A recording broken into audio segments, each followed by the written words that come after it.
Today, we're going to be looking at a fascinating and complicated situation. Oh, yeah. It revolves around Fernanda Torres, Yep. Oscar Yeah. nominee, Mm-hmm. Fernanda Torres, Mm-hmm. and specifically how a comedy sketch from her past Right. is creating controversy. So Big time. we're going to try to unpack this Okay. and take a look at all the different facets Absolutely. of this controversy. Yes. It touches on how cultures evolve Right. and artistic responsibility. Mhm. And then, of course, the global spotlight of the Oscars. Yeah.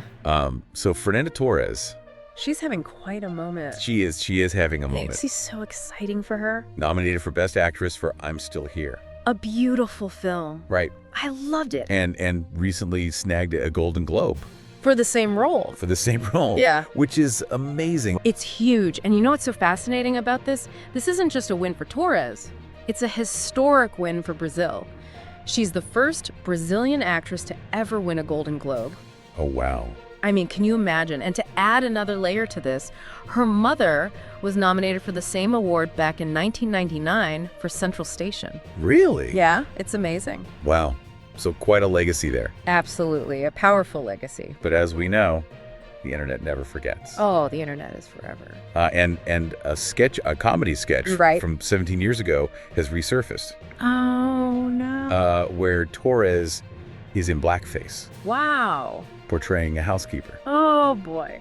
This is tricky. And this is obviously sparked a lot of controversy. Yeah, you can imagine. So, And this has obviously sparked a lot of controversy. so Torres has issued an apology to Deadline, Okay. and there's a lot to kind of unpack there. Okay. She starts by saying she's very sorry and wants to avoid further pain and confusion. Right. But then she goes on to say that blackface is never acceptable.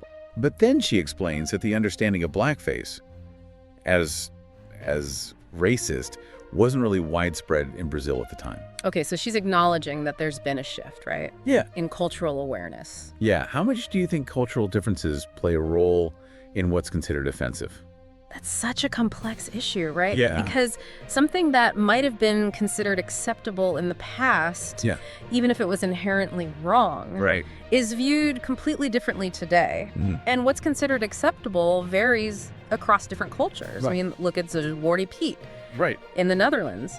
Dressing up as this character in blackface is still part of some Christmas celebrations. Yeah. Despite all the controversy, it really makes you think about the evolution of cultural understanding, doesn't it? Yeah. And how social media kind of like accelerates that whole process. Yeah. Like now, nothing is really forgotten. It's true. In the past, a controversial skit might have faded from memory. Now, it's instantly accessible, it's shared worldwide, it can really hold people accountable in ways we haven't seen before. Like everything you've ever done can come back to haunt you. It's true. So we have this incredibly talented actress at the pinnacle of her career, Mm-hmm. facing backlash for something she did in her past. Right. How do you think this will affect her chances at the Oscars? Oh, I think this puts the Academy in a really tough spot. Yeah. Because on the one hand, they can't just overlook this. It might look like they condone blackface, regardless of the cultural context at the time. Right. But on the other hand, can you really punish her for something that happened almost 2 decades ago? Right.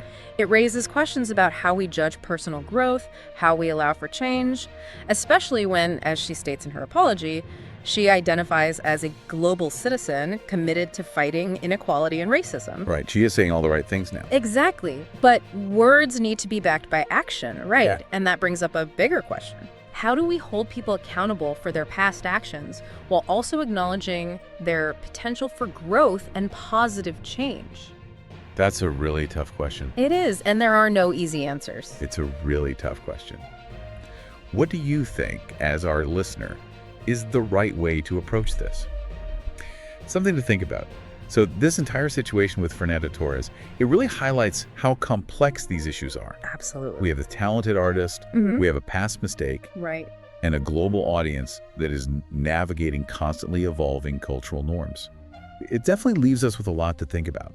If cultural understanding can change over time, how do we balance holding individuals accountable for past actions while also acknowledging personal growth and a commitment to positive change? It's a question that extends far beyond this specific case. It's something we all need to grapple with. That's all the time we have for today's deep dive. Until next time. Thanks for joining us. Bye, everyone. See you next time.